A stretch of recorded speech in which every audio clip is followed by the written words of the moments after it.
나태주 시인이 쓴 풀꽃이라는 시가 있어요. 이 시는 많은 사람들의 큰 공감을 받았고 초등학교 교과서에도 실렸다고 그래요. 그 시는 아주 짧아요. 자세히 보아야 예쁘다. 오래 보아야 사랑스럽다. 너도 그렇다. 이 시는 시인이 학교의 교장 선생님으로 있으면서 지은 시인데요. 이 시를 지은 사연이 있어요. 학교 아이들 중에 말 안 듣고 까칠한 아이들을 보면서 그 아이들 어떻게 하면 예쁘게 볼 수 있을까 하는 마음으로 이 시를 썼다고 그래요. 그러니까 아이들이 예쁘고 사랑스러워서 이 시를 썼다기보다는 아이들을 예뻐하고 사랑해 보려고 쓴 시라는 거죠. 내가 다른 사람을 볼 때 그 사람들이 좋아 보이면 참 행복해요.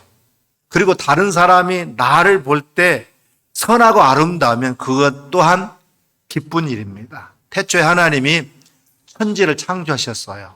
온 우주 만물을 창조하셨습니다. 그런데 하나님께서 이 세상을 만드시고 그 피조물들을 보실 때 어떠하셨는지 아십니까? 한번 따라서 하나님이 보시기에 좋았더라. 하나님께서는 첫날에 빛을 만드시고 보기에 좋았다 그랬어요. 첫날만 좋으신 게 아니에요. 그 다음날 땅과 바다를 만드시고 또 보기에도 좋으셨습니다. 그리고 땅이 각종 식물과 또 각종 풀을 내는 것을 보시고도 좋으셨어요. 하늘의 해와 달과 별들을 만드시고도 보기에 좋았습니다. 하늘에 나는 새와 바다의 생물들을 만드신 후에 이 또한 하나님이 보시기에 좋았어요. 그리고 땅에 사는 짐승들을 만드신 후에 하나님이 보시기에 좋으셨다 그랬어요.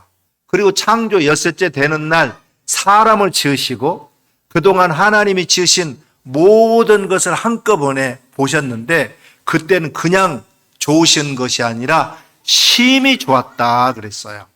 하나님이 이 세상을 창조하는 내내 너무 좋으셨던 거예요. 여기서 보시기에 좋았다라고 했을 때 이 토브라고 하는 히브리 말을 사용하는데 위대한, 놀라운, 완벽한, 아름다운의 뜻을 갖고 있고 좋다, 선하다, 아름답다, 존귀하다라는 그런 복합적인 뜻이 있어요. 외형적인 아름다움뿐만 아니라 하나님의 창조물 속에는 그 내면의 아름다움과 선함이 담겨 있었던 거예요. 이사야 43장 7절에 인생의 목적을 이렇게 설명하고 있습니다. 내 이름으로 불려지는 모든 자, 곧 내가 내 영광을 위하여 창조한 자를 오게 하라. 그를 내가 지었고 그를 내가 만들었느니라 그랬어요. 하나님께서는 하나님의 영광을 위해서 창조한 모든 만물과 인간을 보고 심히 좋았다 그랬어요. 그런데 하나님이 창조 이후에 하나님이 좋아하셨던 그 아름다움은 오래 가지 못했어요. 죄가 세상에 들어오게 되고 점차 하나님의 선하심을 상실하게 되었습니다. 창세기 6장에 하나님께서 세상을 보실 때 뭘 보셨는지가 나오는데 하나님께서 사람의 죄악이 가득하고 그 마음의 생각이 항상 악함을 보셨다 그랬어요. 하나님께 세상을 만드실 때 좋은 모습은 온데간데 없고 시간이 지나면서 하나님 보시기에 악한 것으로 변해갔다라는 거예요. 근데 문제는 하나님은 보시기에 그 사람들을 악했는데 사람들이 스스로 보기에는 그렇게 악해 보이지 않았어요. 자신이 원하는 대로 내 마음대로 살아가는 것은 그들이 생각하기에 악한 것이 아니라 선한 것이라 그렇게 생각했어요. 세상 사람들은 하나님이 악하다고 보시는 것을 좋다고 여기면서 살아가고 있어요. 왜 그런지 아십니까? 그들은 그들의 창조주를 잊어버리고 살았던 거예요. 창조주 하나님께서는 천지를 창조하실 때만 그 피조물을 보시는 게 아닙니다. 하나님은 한순간도 눈을 떼시지 않고 그의 만드신 모든 만물을 보고 계세요. 우리가 일생을 살아가는 동안에 어떠한 문제와 어려움을 당할지라도 승리하는 신앙생활의 비결은 우리 전폭적으로 하나님만 믿고 의지하면서 하나님 앞에 인정받는 삶을 우리가 사는 거예요. 사람이 내게 뭐라고 하고 나를 어떻게 평가하고 있는가, 이것은 중요한 것이 아니에요. 하나님이 나를 어떻게 보실까? 하나님께 인정받는 삶을 살아가면 어떤 문제도 우리가 넉넉히 이기고 승리하는 삶을 살아갈 수 있게 되는 겁니다. 절대 긍정, 절대 감사의 믿음으로 무장해서 하나님을 기쁘게 하는 삶을 살아가는 저와 여러분 모두가 되기를 주님의 이름으로 축원합니다. 그리고 피조물은 창조주 하나님을 기억하면서 그가 보고 계심을 의식하며 살아갈 때 하나님 보시기에 선한 피조물로 존재하게 되는 줄 믿습니다. 하나님의 창조는 끝나지 않았어요. 하나님은 지금도 이 세상을 선하게 만드시고자 하십니다. 우리를 부르신 이유도 우리를 새 것으로 변화시키고자 하시기 때문이에요. 고린도후서 5장 17절 말씀에 보면 그런즉 누구든지 그리스도 안에 있으면 새로운 피조물이라 이전 것은 지나갔으니 보라 새 것이 되었도다 그랬어요. 하나님 지금도 저와 여러분을 하나님 보시기에 좋은 존재로 만들어가기를 원하세요. 그러면 하나님 보시기에 좋은 사람은 어떤 사람이겠습니까? 하나님이 태초에 천지를 창조하시기 전에 처음 그 모습은 어떠했습니까? 땅이 혼돈하고 공허하며 흑암이 깊음 위에 있고 하나님의 영은 수면 위에 운행하시니라 그랬어요. 근데 하나님이 이 모습을 보시기에 좋았다고 말씀하지 않았어요.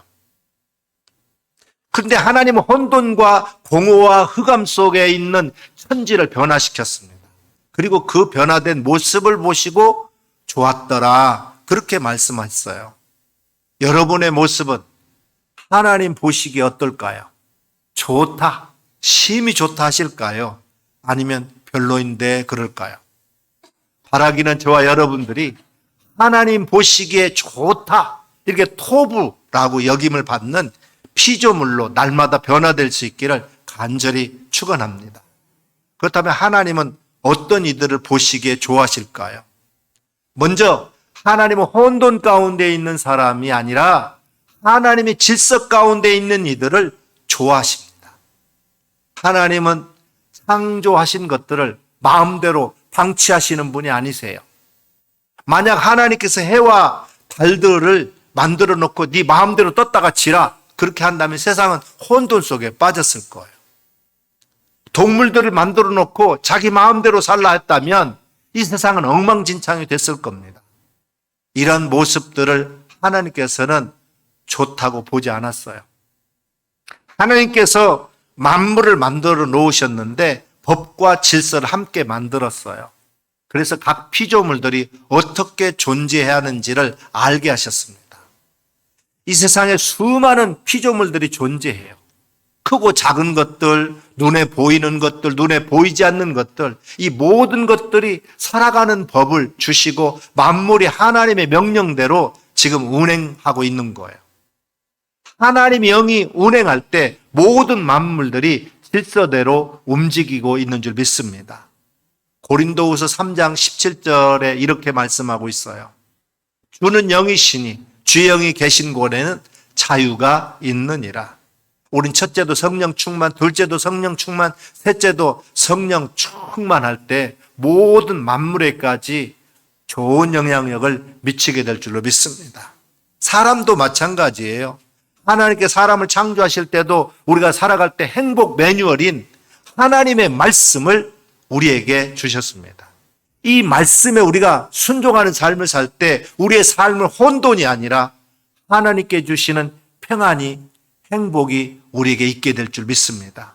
신명기 10장 12절 13절에 이스라엘아 내 하나님 여호와께서 내게 요구하는 것이 무엇이냐? 곧 내 하나님 여호와를 경외하며 그의 모든 도를 행하고 그를 사랑하며 마음을 다하고 뜻을 다하여 내 하나님 여호와를 섬기고 내가 오늘 내 행복을 위하여 내게 명하는 여호와의 명령과 규례를 지킬 것이 아니냐 그랬어요.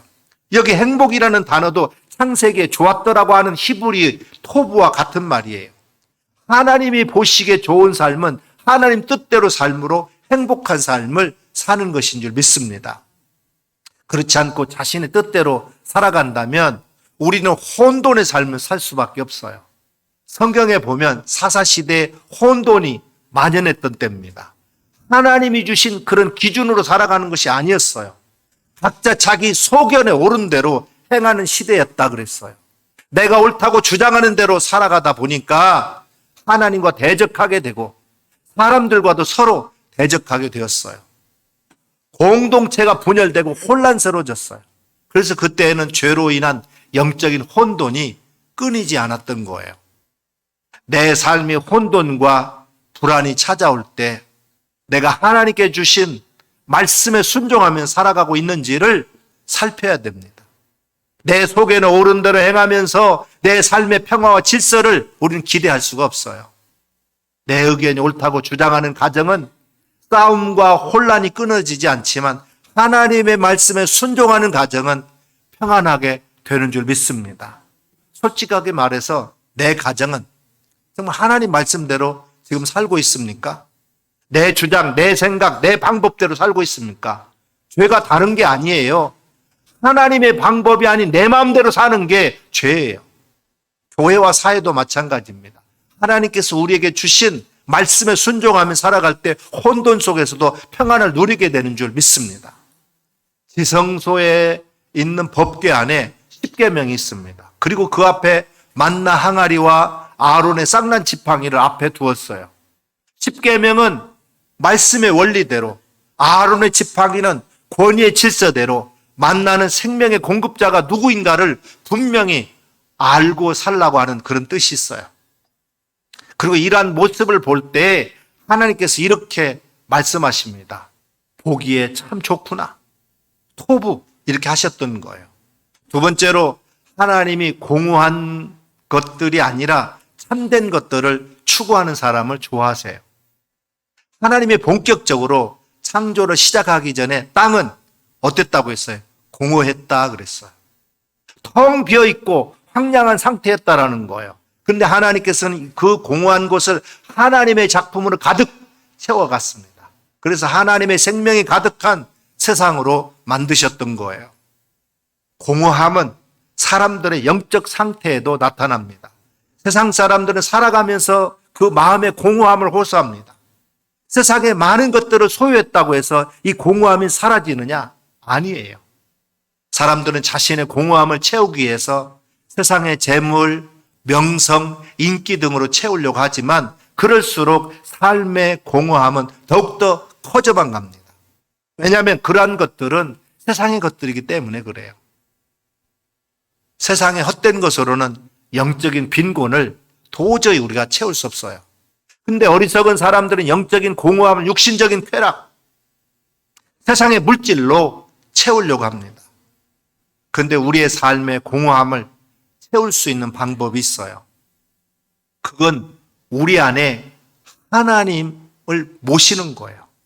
내 안에 이 세상을 만드신 그 크신 하나님이 주인으로 자리 잡고 그분을 위해서 우리가 살아갈 때 우리 삶은 풍요롭게 될 줄로 믿습니다. 다윗도 그랬어요. 사무엘상 16장 12절에 이에 사람들을 보내어 그를 데려오매 그 빛이 붉고 눈이 빼어나고 얼굴이 아름답더라. 여기서 아름답더라는 말도 히브리어로 토부입니다. 시편 23편 1절 6절에도 보면 여호와는 나의 목자시니 내게 부족함이 없으리로다. 내 평생의 선하심, 내 평생의 선하심이라는 말도 토부예요. 즉 인자하심이 반드시 나를 따르리니 내가 여호와의 집에 영원히 살리로다 고백합니다. 인간적인 눈으로 보면 목자의 삶이 얼마나 공허합니까? 다른 이들은 함께 어울려 잘 살고 있는데 자신은 들판에서 양을 상대로 피곤한 삶을 살고 있어요. 그리고 맹수와 같은 것이 나타나기라도 하면 다치고 죽을 수도 있어요. 이처럼 허무한 인생이 어디에 있습니까? 그러나 다윗은 공허한 삶을 살지 않았어요. 도리어 풍성한 삶을 살았습니다.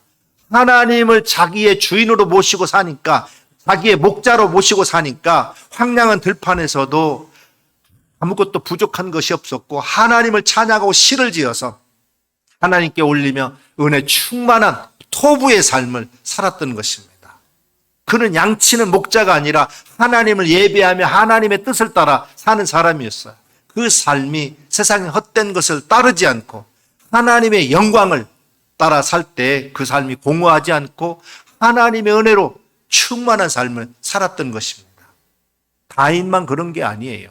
바울은 빌립보서 4장 11절에 어떠한 형편에든지 나는 자족하기를 배웠노니라고 했어요. 그러면서 13절에 보면 내게 능력 주시는 자 안에서 내가 모든 것을 할 수 있느니라 그랬습니다. 빌립보서 2장 17절 18절에 보면 만일 너희 믿음의 재물과 섬김 위에 내가 나를 전제로 드릴지라도 나는 기뻐하고 너희 무리와 함께 기뻐하니 이와 같이 너희도 기뻐하고 나와 함께 기뻐하라 그랬어요. 바울이 모든 일에 자족할 수 있었던 것은 하나님께서 그의 주인이 되셔서 그 안에 충만히 거하셨기 때문에 그래요. 그가 하나님께 주신 사명을 따라 살 때 그 삶은 결코 공허하지 않았어요. 하나님께서 그와 함께 하시면서 그의 능력이 되어주셔서 늘 하나님의 살아계심을 경험하는 능력 충만한 삶을 살게 된 줄로 믿습니다. 우리의 마음과 생각을 세상의 헛된 것으로 채우려고 하는 사람은 공허할 수밖에 없어요.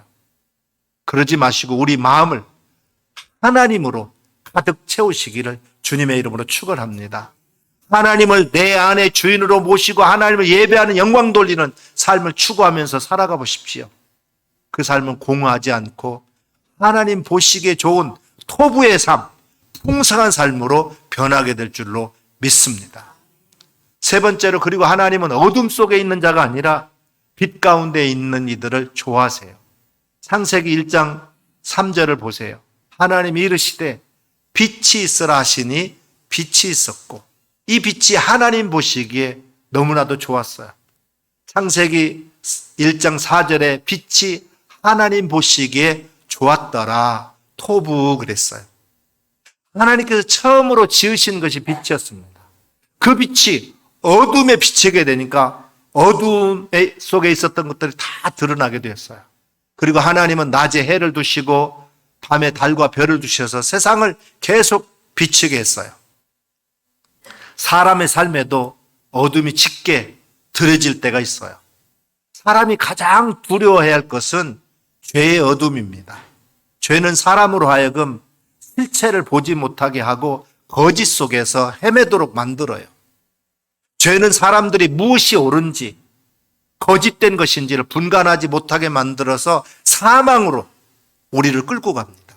그런데 하나님은 이 세상에 빛을 만드시고 보시기에 좋으셨다 그랬어요. 그 이유는 하나님 또한 빛이시기 때문에 그렇습니다. 요한일서 1장 5절에 우리가 그에게서 듣고 너에게 전하는 소식은 이것이니 곧 하나님은 빛이시라.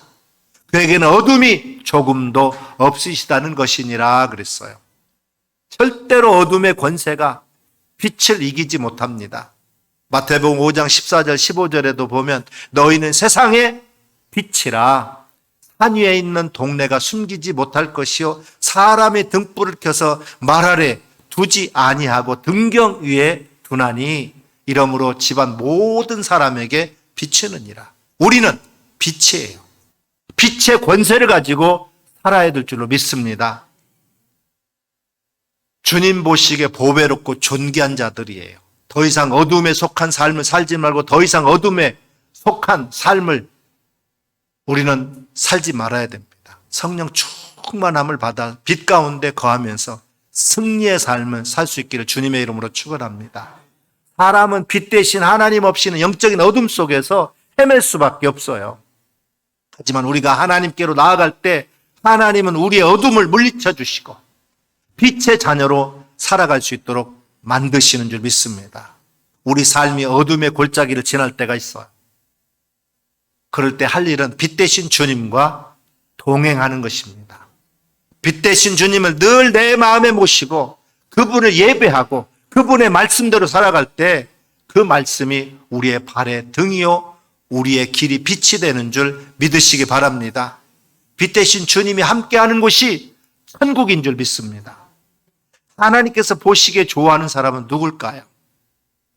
하나님과 동행하면서 빛된 하나님을 드러내는 빛의 자녀로 살아가는 사람인 줄 믿습니다. 기독교는 영원한 희망의 종교예요. 아무리 절망의 밤이 깊어도 절망의 밤이 지나고 나면 희망의 새벽은 밝아오게 돼 있어요. 아무리 절망의 겨울이 길고 길어도 희망의 봄을 가로막을 수는 없어요. 우리는 주님 보시기에 매우 귀한 존재입니다. 각자를 주님이 부르실 때 하나님께서 큰 사명을 우리 모두에게 다 주셨어요. 그 사명을 우리가 깨달아야 됩니다. 그 사명을 깨달아 알고 거룩한 꿈을 품고 믿음으로 전진해 나가야 돼요. 신기하게도 이 좋았다라는 말은 사람이 죄를 짓기 전 창세기 1장에만 7번 나와요. 창세기 1장의 이후로는 단 한 번도 이 말이 나오지 않습니다. 하나님의 목적대로 하나님의 말씀대로 되는 것이 선이고 말씀대로 되지 않는 것이 바로 죄예요. 우리도 하나님 보시기에 좋은 삶을 살도록 부르심을 받은 줄 믿습니다. 하나님 보시기에 심히 좋은 삶으로 하나님이 기뻐 받으시는 삶을 살 수 있기를 주님의 이름으로 축원합니다. 하나님은 천지를 만드신 창조주세요. 그리고 그분의 피조물인 우리들은 늘 창조주를 기억하면서 그분이 보시기에 좋았다고 인정받는 삶을 살아야 될 줄로 믿습니다. 아무리 세상 사람들이 나를 아름답고 좋게 본다 할지라도 하나님께서 그렇게 보지 않는 한 그 모든 것은 다 허사인 줄 믿습니다.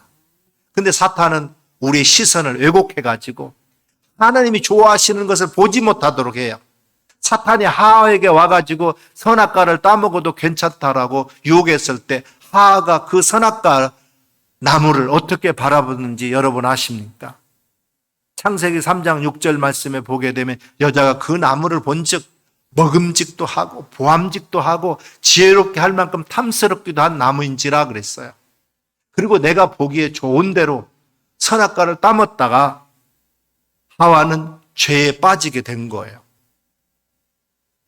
오늘도 우리는 창조주 하나님께서 보시기에 좋은 삶을 살아야 됩니다.